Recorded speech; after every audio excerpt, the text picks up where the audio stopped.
और बात एक बड़ी खबर की जो हाथरस से आ रही। हाथरस में भीषण सड़क हादसा हुआ है और 8 लोगों की मौत की खबर आ रही है। बड़ी खबर आपको बता रहे हैं, मैक्स और रोडवेज की बस में भीषण सड़क हादसा हुआ है। 15 से ज्यादा लोग घायल बताए जा रहे हैं। जी हां, देखिए बड़ी खबर, यूपी के हाथरस में भीषण सड़क हादसा हुआ है। हादसे में माफ कीजिएगा 15 लोगों की मौत हुई है और 8 से ज्यादा लोग घायल हैं। ये भीषण सड़क हादसा मैक्स और रोडवेज की बस के बीच जोरदार टक्कर के बाद हुआ है। तस्वीरें में आपको दिखा रहे हैं, भीषण सड़क हादसा और 15 लोगों की मौत की खबर भी आ रही है। 8 से ज्यादा लोग घायल हो गए हैं। तो देखिए, हाथरस में एक मैक्स और रोडवेज की बस के बीच जबरदस्त टक्कर हो गई। इस हादसे में 15 लोगों की मौत हो गई, जबकि 8 से ज्यादा लोग घायल बताए जा रहे हैं। इससे जुड़ी एक रिपोर्ट आप सबको दिखाते हैं।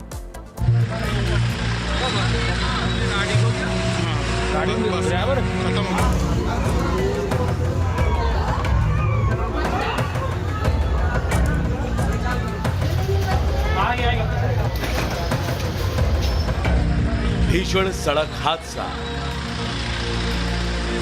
बीच सड़क पर पड़ी लाश, ड्राइवर है, लोगों की भीड़ और पुलिस के साथ प्रशासनिक टीम।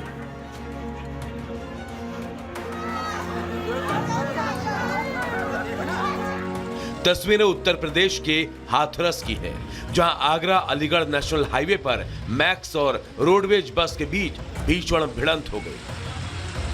हाथरस में खंदौली के पास भीषण सड़क हादसे में मैक्स और बस की आपस में टक्कर हो गई। टक्कर इतनी भयंकर थी कि मैक्स में सवार लोग काफी दूर जा गिरे और मौके पर ही दम तोड़ दिया। वहीं कई लोगों को गंभीर चोटें आई।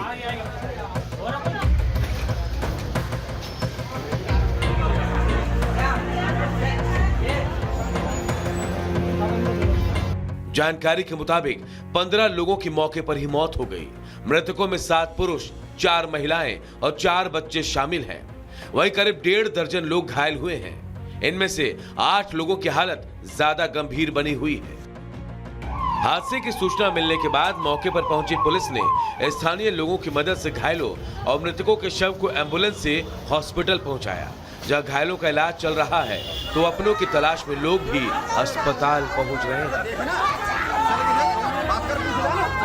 ये बारिश के कारण जो फिसलन हुई है उसमें सड़क में कीचड़ हो सकता है या तेल हो सकती है। उसकी वजह से बारिश के कारण ये घटना प्रथम दृष्टया प्रतीत हो रही है कि घटी हुई है। घायल में अभी यहाँ पे 11 लोग हैं। 8 लोग जो थोड़ा सा उच्चतर इलाज के लिए अलीगढ़ रेफर किया गया जेएनएमसीएच।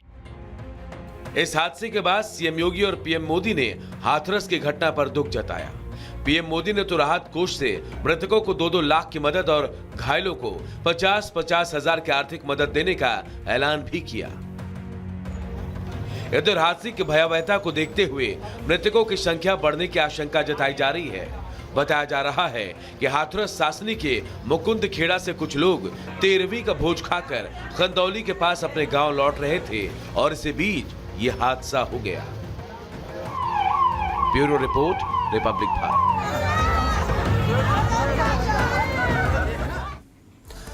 और इधर कोलकाता कांड को लेकर पीड़ित परिवार ने बड़ा खुलासा किया है। पीड़ित परिवार ने पुलिस पर आरोप लगाया कि उन्हें मामले को दबाने के लिए रिश्वत देने की उन्होंने पेशकश की। इस पर बीजेपी हमलावर है और बीजेपी ने साफ कर दिया और मांग की है कि पुलिस कमिश्नर और सीएम के बीच जो बातचीत हुई है उसकी छानबीन होनी चाहिए। रिपोर्ट आप सबको दिखाते हैं।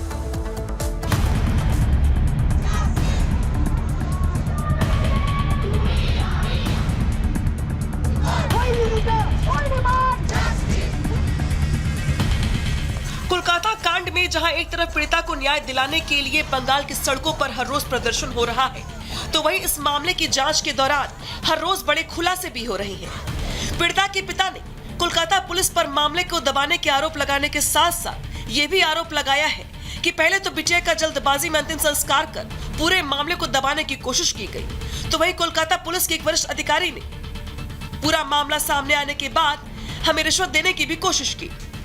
एक जवान बेटी के शव का बोझ, उसके साथ क्या हुआ, उसकी ट्रॉमा और उसके ऊपर 300-400 पुलिसकर्मी माता पिता को घेरे हुए, जल्दी से क्रिमेशन करिए, जल्दी से क्रिमेशन करिए. And the father says we were literally forced to cremate the body. We had no option. हमारे पास कोई और चारा नहीं था. हमने फोर्सफुली क्रिमेशन किया. सवाल सिर्फ इतना ही नहीं है. इस मामले में पुलिस की मानवीय संवेदनाएं भी खत्म हो गई थी, क्योंकि 3.5 घंटे तक माता पिता को अपनी बेटी का शव भी देखने नहीं दिया गया. उनके माता पिता को प्रिंसिपल के कमरे में बैठाकर 3.5 घंटे तक आखिर प्रशासन क्या करना चाहती थी? एक सादे पेपर पर क्यों हस्ताक्षर करवाना चाहते थे प्रशासन के लोग? क्या रिश्वत देने की पेशकश के चक्कर में पोस्टमार्टम में देरी की गई? और क्या यही वजह है कि एफआईआर में भी देरी हुई? क्योंकि इस पूरे मामले में रात में 11:15 बजे पुलिस ने मुकदमा दर्ज किया था. उनके पिताजी पूछते हैं कि आखिर क्या कारण था कि अस्पताल ने एफआईआर नहीं किया.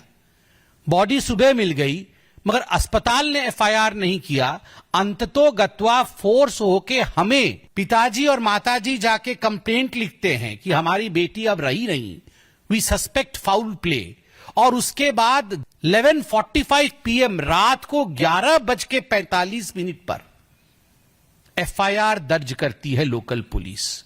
ये हॉस्पिटल ने एफआईआर क्यों नहीं किया, माता पिता को कंप्लेंट क्यों देना पड़ा, ये बहुत पर्टिनेंट है.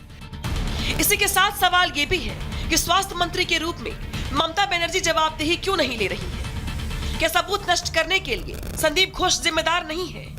लोगों और प्रदर्शनकारियों को धमकाने के बजाय कोलकाता पुलिस क्या कर रही है? ममता बनर्जी को मुख्यमंत्री पद से इस्तीफा देना चाहिए, ये बीजेपी मांग कर रही है. कुल मिलाकर इंडी गठबंधन पूरे मामले को लेकर साइलेंट मोड में चला गया है. आखिर कहां है संविधान को बचाने की बात करने वाले? ये तमाम सवाल हैं जो अब बंगाल की ममता सरकार पर खड़े हो रही है. लेकिन जवाब के तौर पर सिर्फ ममता सरकार के पास पुलिस की तानाशाही है, जिसका इस्तेमाल प्रदर्शनकारियों पर किया जा रहा है.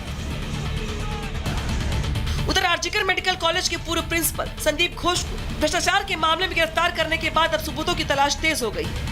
इसी कड़ी में आज ईडी की टीम ने संदीप घोष के दफ्तर में जांच पड़ताल कर कागजात खंगाले हैं. यानी कुल मिलाकर भले ही ममता सरकार पूरे मामले में चुप्पी साध कर जवाबदेही से बच रही हो, लेकिन बिटिया के गुनहगारों को अपने हर गुनाह का हिसाब देना होगा.